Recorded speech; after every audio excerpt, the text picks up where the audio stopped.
ಅಸಹಕಾರ ಚಳುವಳಿಯ ಗುರಿ ಅಥವಾ ಕಾರ್ಯಕ್ರಮಗಳು.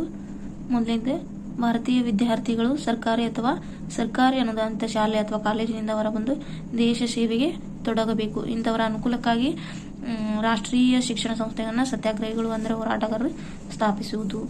ಅಂದ್ರೆ ಅಲ್ಲಿರುವಂತಹ ಸರ್ಕಾರಿ ಶಾಲೆಗಳು ಮತ್ತು ಅನುದಾನಿತ ಶಾಲೆಗಳು, ಕಾಲೇಜು ಯಾರು ನೇತೃತ್ವದಲ್ಲಿ ಬ್ರಿಟಿಷರ್ ನೇತೃತ್ವದಲ್ಲಿ ನಡೀತಿದ್ವು.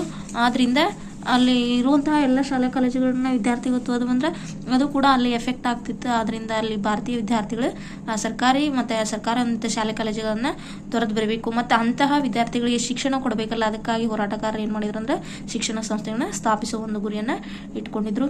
ಮುಂದುವರೆದು ವಕೀಲರು ಮತ್ತು ಕಕ್ಷಿದಾರರು ಕೂಡ ಬ್ರಿಟಿಷರ ಒಂದು ನ್ಯಾಯಾಲಯಗಳನ್ನ ಬಹಿಷ್ಕರಿಸಿ ಖಾಸಗಿ ನ್ಯಾಯಾಲಯಗಳನ್ನ ಸ್ಥಾಪಿಸುವುದು ಕೂಡ ಇವರ ಗುರಿಯಾಗಿತ್ತು. ಅದೇ ತರನಾಗಿ ವಿದೇಶಿ ಬಟ್ಟೆ ಮಾರುವ ಹಾಗೂ ಕೊಳ್ಳುವ ಬದಲು ಜನರು ಖಾದಿ ಬಟ್ಟೆಯನ್ನು ತಾವೇ ತಯಾರಿಸಬೇಕು. ಅಂದ್ರೆ ಇಲ್ಲಿ ಏನಂತಂದ್ರೆ ಸ್ವದೇಶಿ ವಸ್ತುಗಳನ್ನ ಗೌರವಿಸುವುದು ಮತ್ತು ವಿದೇಶಿ ವಸ್ತುಗಳನ್ನ ಬಹಿಷ್ಕರಿಸುವುದು ಕೂಡ ಈ ಒಂದು ಅಸಹಕಾರ ಚಳುವಳಿಯ ಮುಖ್ಯ ಉದ್ದೇಶ ಆಗಿರ್ತದೆ. ನಂತರ ಪುರುಷ ಮಹಿಳೆ ಎಲ್ಲರೂ ತಮ್ಮ ಸ್ವಾರ್ಥವನ್ನ ತ್ಯಜಿಸಿ ಅಸಹಕಾರದಲ್ಲಿ, ಅಂದ್ರೆ ಯಾವುದೇ ರೀತಿಯಾದ ಅಂದ್ರೆ ಪುರುಷರಷ್ಟೇ ಸೇರಬೇಕು ಅನ್ನುವಂತ ಒಂದು ಇದಿರಲಿಲ್ಲ, ಪುರುಷರ ಸರಿಸಮಾನವಾಗಿ ಮಹಿಳೆಯರು ಕೂಡ ಇಲ್ಲಿ ಇದರಲ್ಲಿ ಅಸಹಕಾರದಲ್ಲಿ ಭಾಗವಹಿಸಬೇಕು ಅನ್ನುವಂತ ಒಂದು ಕಾರ್ಯಕ್ರಮ ಇರ್ತೈತಿ. Next, all India national service ಎಂಬ ಒಂದು ಸ್ವಯಂ ಸೇವಾ ಸಂಸ್ಥೆಯನ್ನು ಸ್ಥಾಪಿಸಿ ಭಾರತೀಯರಿಗೆ ನೆರವಾಗುವುದು. ಅದರ ಜೊತೆಗೆ ಅಖಿಲ ಭಾರತ ತಿಲಕ್ ಸ್ವರಾಜ್ಯ ನಿಧಿಗೆ 1 ಕೋಟಿ ದೇಣಿಗೆ ಸಂಗ್ರಹಿಸುವುದು. ಅಂದ್ರೆ ಹೋರಾಟಗಾರ ಏನಂತಂದ್ರೆ ಆ ಒಂದು ಅಖಿಲ ಭಾರತ ತಿಲಕರ ಒಂದು ಸ್ವರಾಜ್ಯ ನಿಧಿ ಸ್ಥಾಪನೆ ಮಾಡಿರ್ತಾರೆ, ಆ ಫಂಡಿಗೆ ಏನಂತಂದ್ರೆ 1 ಕೋಟಿ ದೇಣಿಗೆ ಸಂಗ್ರಹಣೆ ಮಾಡೋದು ಕೂಡ ಈ ಅಸಹಕಾರ ಚಳುವಳಿಯ ಗುರಿಯಾಗಿರ್ತೈತಿ. ನಂತರ ಶಾಸನ ಸಭೆ ಅಥವಾ ಸುಧಾರಣಾ ಮಂಡಳಿ, ಅಂದ್ರೆ ಬ್ರಿಟಿಷ ಒಂದು ಸರ್ಕಾರದ ಶಾಸನ ಸಭೆ ಸುಧಾರಣಾ ಮಂಡಳಿ ಇರ್ತೈತಲ್ಲ, ಅದಕ್ಕೆ ಆಯ್ಕೆಯಾದವರು ಏನಂತಂದ್ರೆ ಸ್ಥಾನಗಳಿಗೆ ರಾಜೀನಾಮೆ ನೀಡುವುದು. ನೆಕ್ಸ್ಟ್, ಬಿರುದು ಮತ್ತು ಬಹುಮಾನಗಳನ್ನು ಹಿಂತಿರುಗಿಸುವುದು. ಅಂದ್ರೆ ಬ್ರಿಟಿಷ್ ಸರ್ಕಾರ ಅವಾಗೇನು ನಮ್ಮ ಭಾರತೀಯ ಪ್ರಮುಖ ವ್ಯಕ್ತಿಗಳಿಗೆ ಏನ್ ಮಾಡಿತ್ತು ಅಂತಂದ್ರೆ ಬಿರುದುಗಳನ್ನ ಮತ್ತು ಬಹುಮಾನಗಳನ್ನ ನೀಡ್ತಿತ್ತು.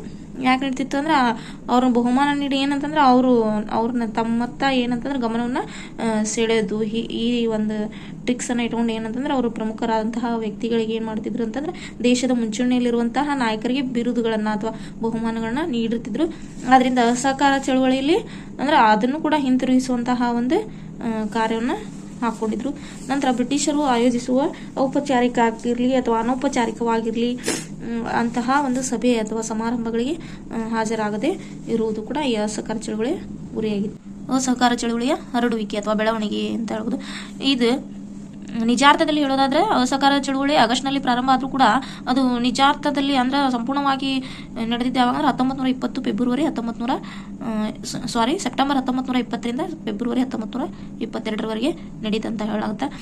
ಮೊಹಮ್ಮದ್ ಅಲಿ ಮತ್ತು ಸೌಕತ್ ಅಲಿ ಸಹೋದರರೊಡನೆ ದೇಶಾದ್ಯಂತ ಏನಂತಂದ್ರೆ ಗಾಂಧೀಜಿಯವರು ಸಂಚರಿಸಿ ಹೋರಾಟವನ್ನು ಹುಟ್ಟುಂಬಿಸಲು ಶ್ರಮಿಸ್ತಾರ. ಇದರ ಫಲವಾಗಿ ಏನಾಗುತ್ತೆ ಅಂದ್ರೆ ಈ ಚಳುವಳಿ ದೇಶಾದ್ಯಂತ ವ್ಯಾಪಿಸಿದಂತಹ ಮೊದಲ ಚಳುವಳಿ ಅನಿಸ್ಕೊಳ್ಳುತ್ತೆ.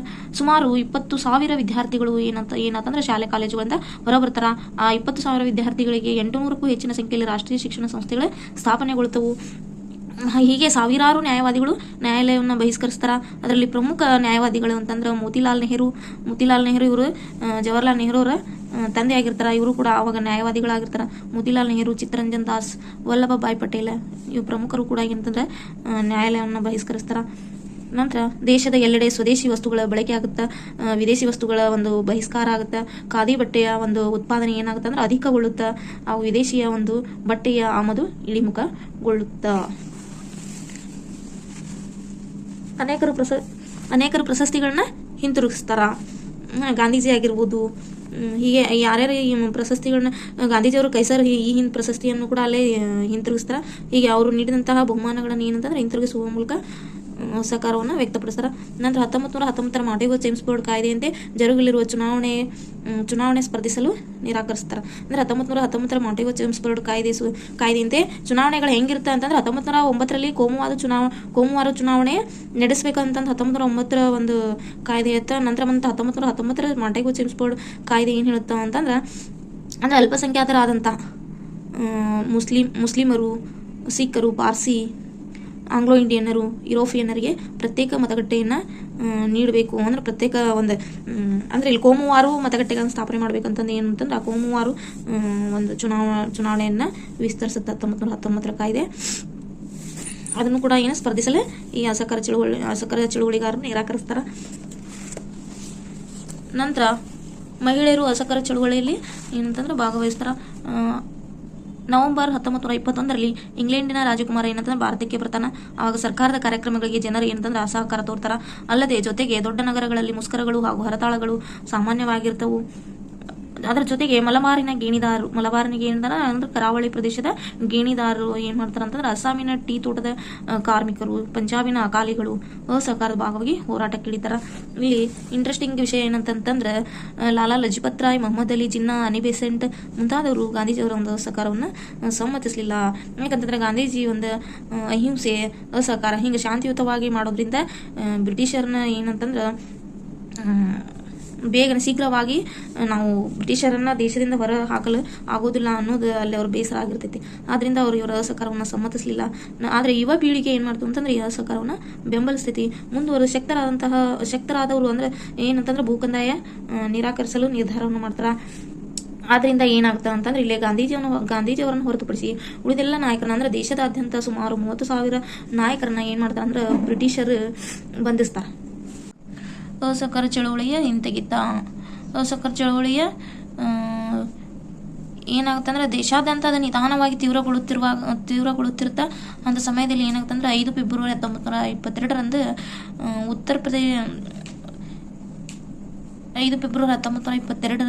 ಉತ್ತರ ಪ್ರದೇಶದ ಚೌರಿ ಚೌರಾ ಅನ್ನುವಂತಹ ಒಂದು ಪ್ರದೇಶದಲ್ಲಿ ಏನಂತಂದ್ರೆ ಒಂದು ಘಟನೆ ಸಂಭವಿಸುತ್ತೆ. ಆ ಘಟನೆ ಏನು ಅಂತಂದ್ರೆ ಸುಮಾರು 3,000 ರೈತರು 22 ಪೊಲೀಸರನ್ನ ಏನಾದ ಸಜೀವವಾಗಿ ದಹಿಸ್ತಾರ. ರೈತರ ಪೊಲೀಸರನ್ನು ದಹಿಸಿದಾಗ ಅಲ್ಲಿ ಏನಾದಂದ್ರೆ ಕೋಪಗೊಂಡಂತಹ ಬ್ರಿಟಿಷರು ಏನ್ ಮಾಡ್ತಾರಂದ್ರೆ ಚೌರಿ ಚೌರಾದ ಸುತ್ತ ಮಾರ್ಷಲ್ ಕಾಯ್ದೆಯನ್ನ ಜಾರಿಗೊಳಿಸ್ತಾರ. ಆ ಪ್ರದೇಶವನ್ನ ಮಾರ್ಷಲ್ ಕಾಯ್ದೆಯನ್ನ ಜಾರಿಗೊಳಿಸ್ತಾರ. ಅಲ್ಲದೆ ಆ ಪ್ರದೇಶವನ್ನು ಏನ್ ಮಾಡ್ತಾರಂದ್ರೆ ಸುತ್ತುವರಿತಾರ. ಈ ಘಟನೆಯಲ್ಲಿ ಭಾಗಿಯಾದವರನ್ನ ಮತ್ತೆ ಮುಂದುವರೆದು ಏನ್ ಮಾಡ್ತಾರಂದ್ರೆ ಈ ಘಟನೆಯಲ್ಲಿ ಭಾಗಿಯಾದವರನ್ನ ಬಂಧಿಸಲಾಗುತ್ತೆ.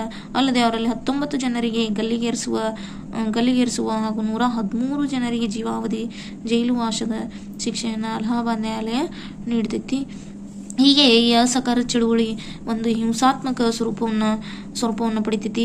ಇದನ್ನ ಕಂಡು ಗಾಂಧೀಜಿ ಏನಾಗ್ತಾರೆ ಅಂದ್ರೆ ಬಹಳ ನೊಂದುಕೊಂಡು ಮುಂದೆ ಅವ್ರು ಏನ್ ಮಾಡ್ತಾರಂತಂದ್ರೆ ಈ ಭಾರತೀಯ ಹೋರಾಟಗಾರರು ಇನ್ನೂ ಹಿಂಸಾತ್ಮಕ ಒಂದು ಹೋರಾಟಕ್ಕೆ ಸಿದ್ಧರಾಗಿಲ್ಲ ಅನ್ನುವಂತಹ ಮನೋಭಾವವನ್ನು ಕಂಡು ಅವ್ರು ಮುಂದೆ 13 ಫೆಬ್ರವರಿ 1922ರಂದು ಬಾರ್ದೋಲಿಯಲ್ಲಿ ಸಭೆ ಸೇರಿ ಅಸಹಕಾರ ಚಳುವಳಿ ಸ್ಥಗಿತಗೊಳಿಸಲು ಏನ್ ಮಾಡ್ತಾರಂದ್ರೆ ತೀರ್ಮಾನಿಸ್ತಾರ. ನಂತರ ಇಲ್ಲಿಗೆ ಏನಾಯ್ತಂದ್ರೆ 13 ಫೆಬ್ರವರಿ 1922ರಂದು ಅಸಹಕಾರ ಚಳುವಳಿಯನ್ನು ಸ್ಥಗಿತಗೊಳಿಸಲು ತೀರ್ಮಾನಿಸ್ತಾರೆ. ನಂತರ ಇದರ ಒಂದು ಅಸಹಕಾರ ಚಳುವಳಿಯ ಪರಿಣಾಮ ಅಥವಾ ಪ್ರಯೋಜನವನ್ನು ನೋಡೋದಾದ್ರೆ ಇಲ್ಲಿ ಪ್ರಾಧ್ಯಾಪಕರಾದಂಥ ವರ್ಮಾ ಅವರ ಒಂದು ಅಭಿಪ್ರಾಯದಂತೆ ವರ್ಮಾ ಅವರು ಏನು ಅಭಿಪ್ರಾಯವನ್ನು ವ್ಯಕ್ತಪಡಿಸ್ತಾರೆ ಅಂತಂದ್ರೆ ಮೇಲೆ ಚರ್ಚಿಸಲಾಗಿರುವ ಅಸಹಕಾರದಲ್ಲಿ ನಕಾರಾತ್ಮಕ ಅಂಶಗಳಿದ್ದರೂ ಕೂಡ ಭವಿಷ್ಯದಲ್ಲಿ ಏನಂತಂದ್ರೆ ಭಾರತೀಯ ಸಮಾಜ ಹಾಗೂ ರಾಷ್ಟ್ರ ನಿರ್ಮಾಣದ ಸಕಾರಾತ್ಮಕ ಪರಿಣಾಮಗಳನ್ನು ಅಸಹಕಾರ ಚಳುವಳಿ ಗುರುತಿಸಬಹುದಾಗಿದೆ ಅಂತಂದ್ರೆ ಅವರು ಸಕಾರಾತ್ಮಕವಂತ ಒಂದು ಅಭಿಪ್ರಾಯವನ್ನು ಸೂಚಿಸ್ತಾರ. ಹಾಗೆ ಏನಂತಂದ್ರೆ ಇಲ್ಲಿ ಭಾರತದ ಜನರಲ್ಲಿ ಈ ಒಂದು ಅಸಹಕಾರ ಚಳುವಳಿ ಏನು ಬೆಳವಣಿಗೆ ಅಥವಾ ಏನು ಪರಿಣಾಮವನ್ನು ಬೀರುತ್ತೆ ಅಂದ್ರೆ ಭಾರತ ಜನರಲ್ಲಿ ಸಾಮುದಾಯಿಕ ಪ್ರಜ್ಞೆಯನ್ನು ಬೆಳೆಸಲು ನೆರವಾಗುತ್ತೆ. ನಂತರ ಭಾರತೀಯರು ಒಂದಾದರೆ ಬ್ರಿಟಿಷರ ವಸಾಹತು ಶಾಹಿತ್ವ ಏನಂತಂದ್ರೆ ನಾಮಾವಶೇಷಗೊಳ್ಳುವುದೆಂಬ ಸತ್ಯವನ್ನು ಊಹಿಸಲು ಸಹಕಾರಿಯಾಗುತ್ತೆ. ಅಂದ್ರೆ ಇಲ್ಲಿ ಏನು ಹೇಳ್ತಂದ್ರೆ ಒಗ್ಗಟ್ಟಿನಲ್ಲಿ ಬಲವಿದೆ ಅನ್ನುವಂತಹ ಒಂದು ಇದನ್ನ ಏನು ಹೇಳ್ತೀವಲ್ಲ ಅದೇ ತರನಾಗಿ ಇಡೀ ಭಾರತೀಯರು ಒಂದಾದ್ರೆ ಇಂಥ ಬ್ರಿಟಿಷರ ವಸಾಹತುಗಳು ಏನಂತಂದ್ರೆ ನಾಮಾವಶೇಷಗೊಳ್ತವು ಅಂತ ಹೇಳಲಾಗುತ್ತೆ. ಮುಂದುವರೆದು ಚಿತ್ತರಂಜನ್ ದಾಸ್, ವಿಠಲಭಾಯ್ ಪಟೇಲ್, ಮೋತಿಲಾಲ್ ನೆಹರೂರವರು ಸ್ವರಾಜ್ಯ ಪಕ್ಷವನ್ನು ರಚಿಸಲು ಅಸಹಕಾರ ಚಳುವಳಿಯ ಸ್ಥಗಿತವು ಹಾದಿ ಮಾಡಿಕೊಡುತ್ತ. ಅಂದ್ರೆ ಅವ್ರು ಏನ್ ಮಾಡ್ತಾರೆ ಅಸಹಕಾರ ಚಳುವಳಿ ಸ್ಥಗಿತಗೊಂಡ ನಂತರ ಸ್ವರಾಜ್ಯ ಪಕ್ಷವನ್ನು ರಚನೆ ಮಾಡ್ತಾರ. ಇಷ್ಟ ಏನಂತಂದ್ರೆ ಅಸಹಕಾರ ಚಳುವಳಿ ಅದರ ಒಂದು ಅಸಹಕಾರ ಚಳುವಳಿಯ ಒಂದು ಆರಂಭ, ಅದರ ಗುರಿಗಳು ಮತ್ತು ಅದರ ಒಂದು ಬೆಳವಣಿಗೆ ಹಾಗೂ ಪರಿಣಾಮ.